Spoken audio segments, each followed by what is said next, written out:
Hello everyone, welcome to another Isaac and Friends review, as we have the kitty goes meow. So, hope you don't mind the new camera too much. It's brand new, still trying to work with it a little bit. But today we're going to be reviewing this fellow, the RX-78-2 Ver.ka version. Now, there we go. So, our Ver.ka friend is another variety of the RX-78-2. Now, we've already done the 2.0 and the 1.5. So let's take a look at what's a bit different about this RX-78-2 that makes him special from all the others.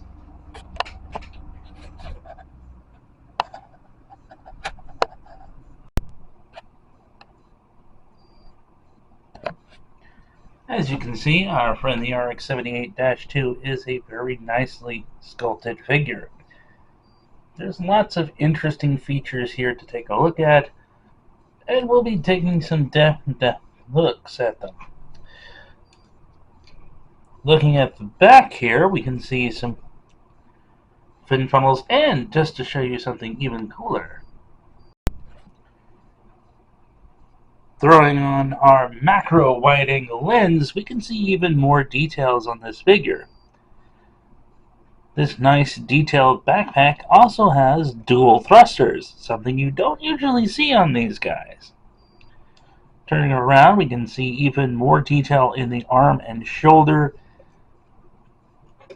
And of course, we can take a good look at that beautiful face of his. Unfortunately, with the lighting, you don't really get to see his eyes too well.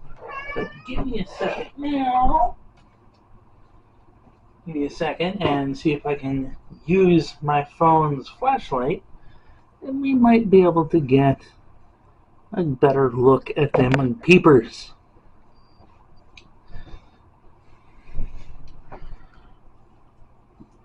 Or maybe I can get it to actually, stand up a little bit more.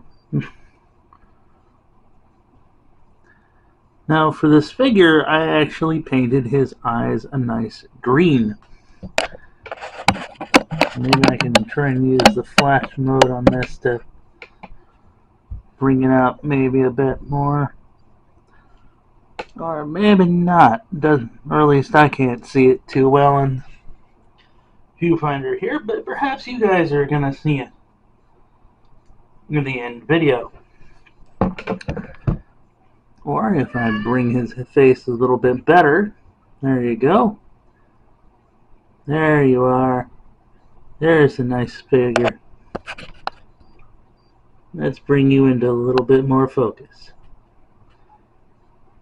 Aha! Nice. So a bit of nice little figure work there, if I do say so myself. An excellent piece of work. And the marker colors that I used for the Gundam marker, the metallics actually did a great job with it.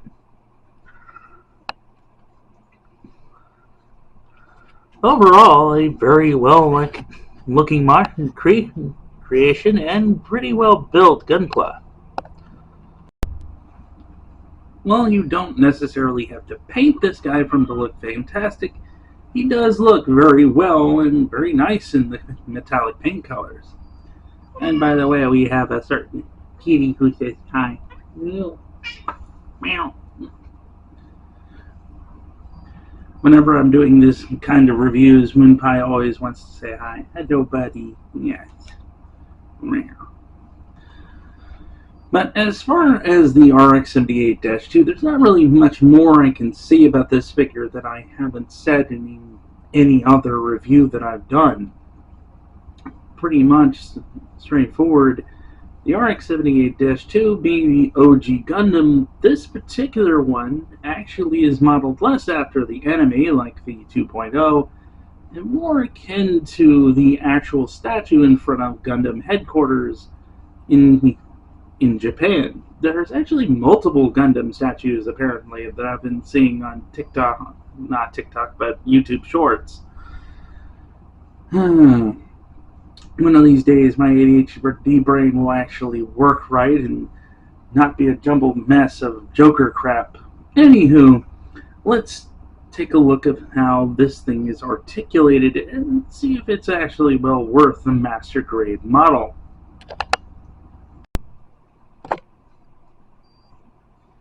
So, first off, looking at the head doesn't really have an up or down motion. It'll only go up so far, only down so far. But it is on a ball joint, so it will do a 360-degree turn.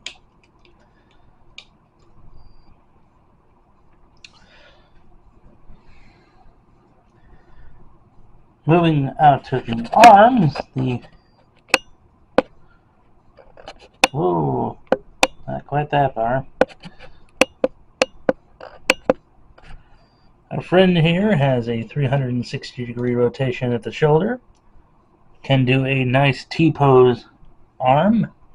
The arm is actually double jointed, although that double joint is a very stiff elbow joint right there.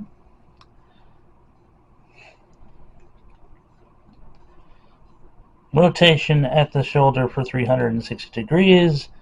The hand is on a ball joint and is very stiff, but can turn 360 degrees as well. Whoopsie. Looks like somebody decided. There we go. Now, what in the world? Hang on, guys.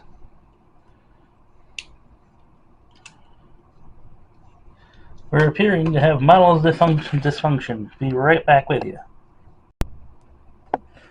Now to show you what I was going to show you here.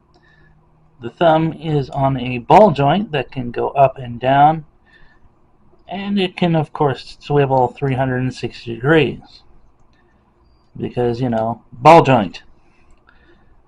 First index finger has a individual hinge joint, and the other three fingers are on their own hinge joint. Figure has a limited torso, but that's more to do with the core block system of this figure. So let's stick him back on there.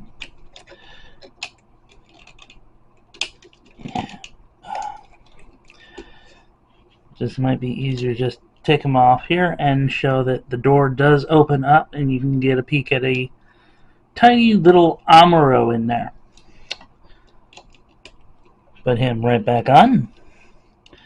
Each one of these individual skirts can go up and down, including the side skirts. Careful with those though.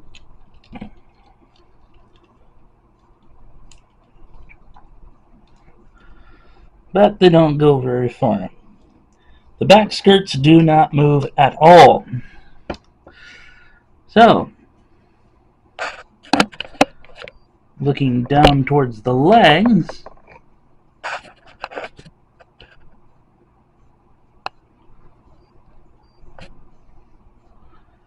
hang on if I can get it to focus. There we go.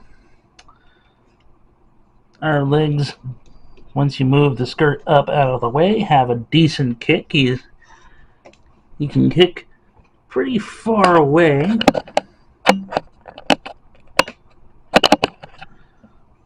So a fairly nice little kick. And he has a double jointed knee. The foot is attached to a ball joint, which allows it to have some limited articulation back and forth, and some ankle pivot. Can't swivel all the way around thanks to these little shin guards here. And you can actually even notice some of the pipework in back. At the back of the legs, you'll notice these things here, which are literally string-covered plastic. Boy, was that a pain in the butt to try and get the cut right.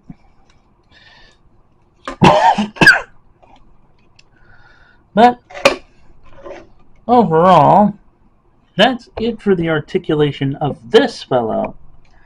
But he does come with a core fighter like all the others. And here is the Ver.ka's core fighter. Now, I actually like this core fighter a lot better than I like the 2.0.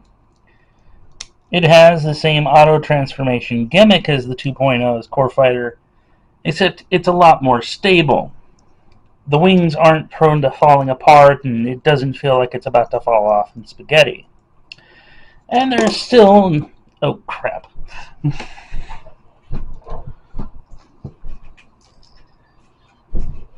Anyway, what I was trying to show you guys, there's still a nice little slot in the bottom for some wheels and a stand.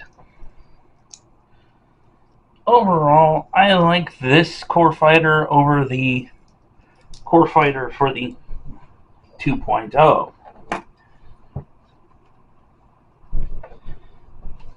The 2.0's core fighter, which is what this one is,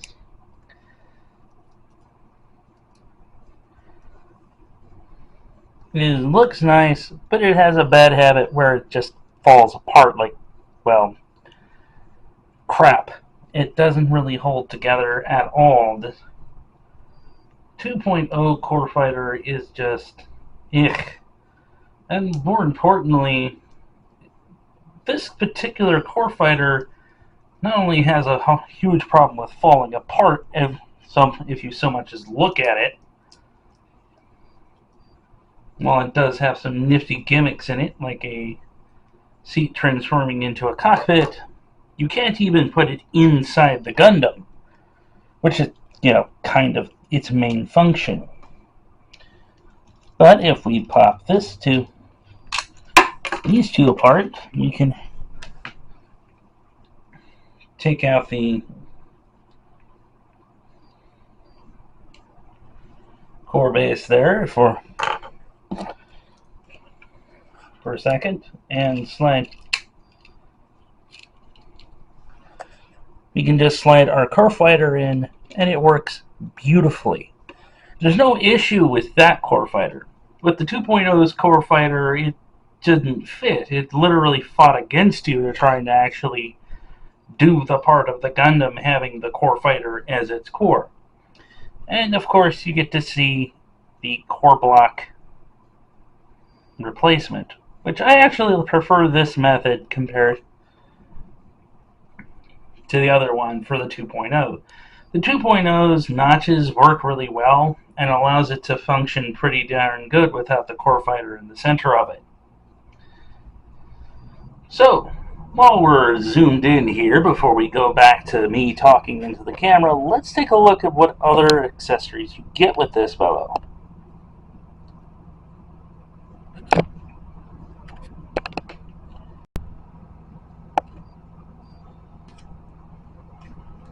The Ver.ka doesn't really come with a whole heck of a lot. It comes with a shield, a bazooka, a beam rifle, 2 beam sabers, and 2 beam saber effect parts.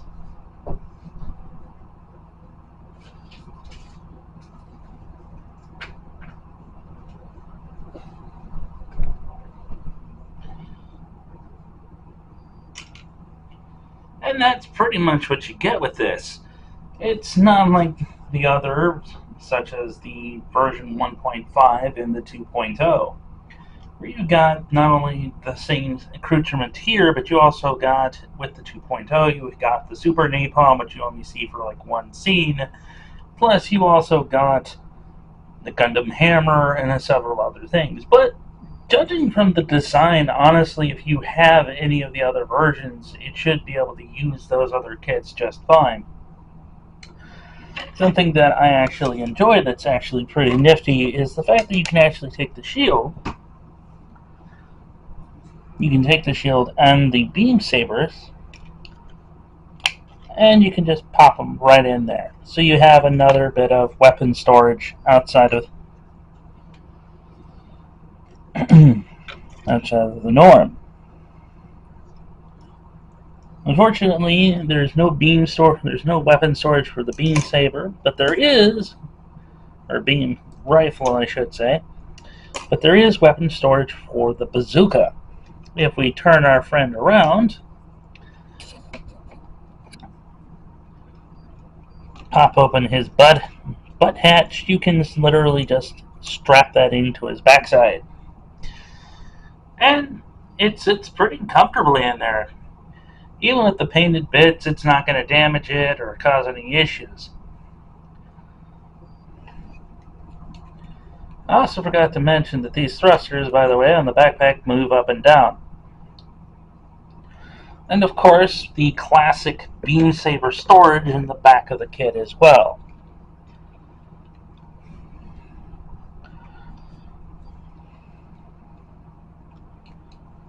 Now, honestly, with the 1.5 and the 2.0, I kind of prefer the backpack design where it's a little more enclosed. But here it looks more or less like some PVC piping that just comes out of the back of them. It's not the worst thing in the world, so I can't really complain too bad.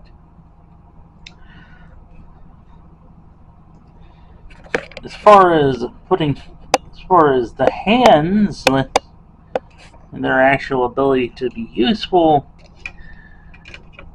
well, it's actually pretty good. I will admit that the figure does come with its own other additional hands that you can use for things like holding the rifle. But the standard articulate hand works just fine. All you gotta do is just move the thumb out the way.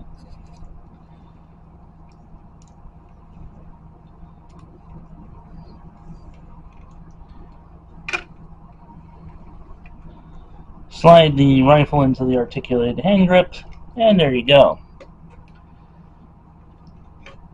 And the hand actually holds it pretty well. No, as Jobby the Hung would say, bitch gripitis here. Now, the shield is actually more or less hung together by that peg in the back, and that peg actually notches into that hole right here in the arm.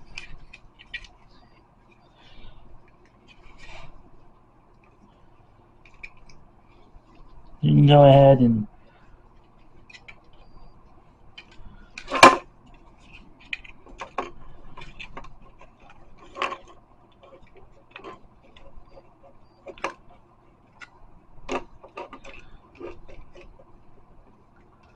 notch that in, and voila!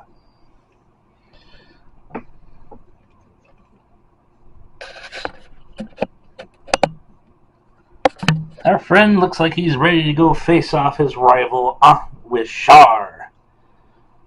Overall, I actually enjoy this figure so far.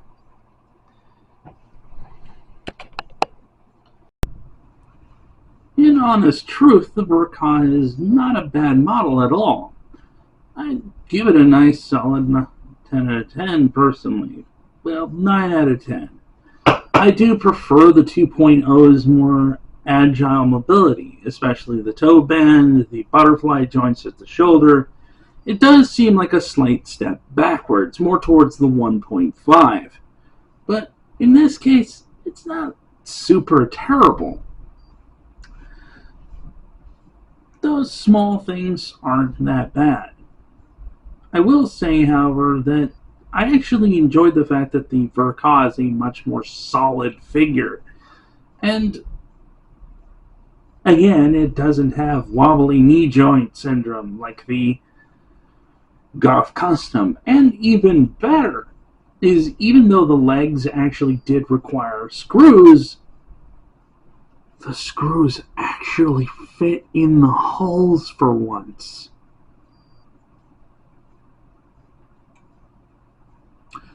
Most other Gunpla that I build don't have that advantage.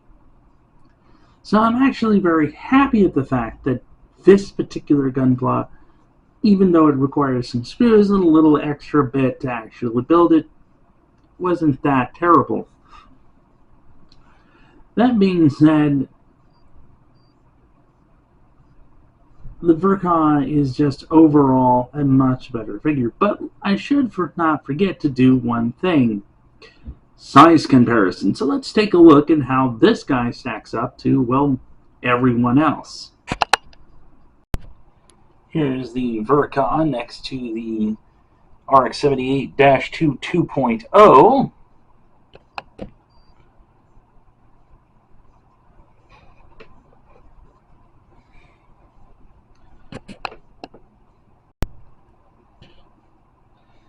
Here's the Ver.ka next to the 1.5 version of the RX-78-2 as well.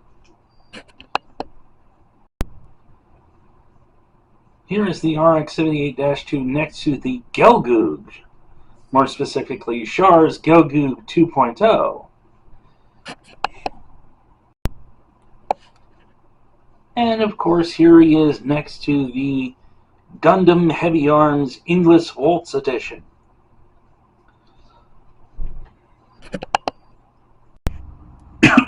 Overall, I do actually quite enjoy this figure. The design, the way he's prepped and everything is actually quite nice. Now, what I didn't show you was, of course, his extra hands. This is the gun hand, and of course a fist. Which to me, honestly, why? He has perfectly good hands.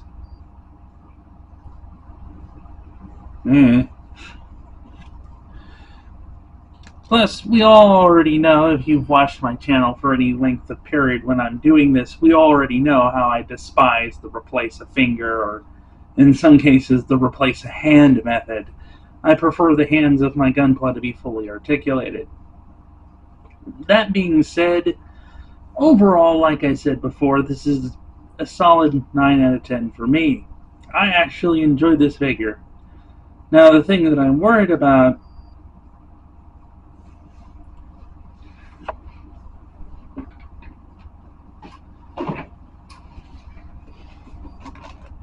is building this thing.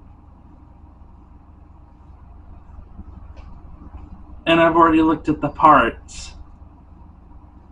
This is not going to be fun or easy.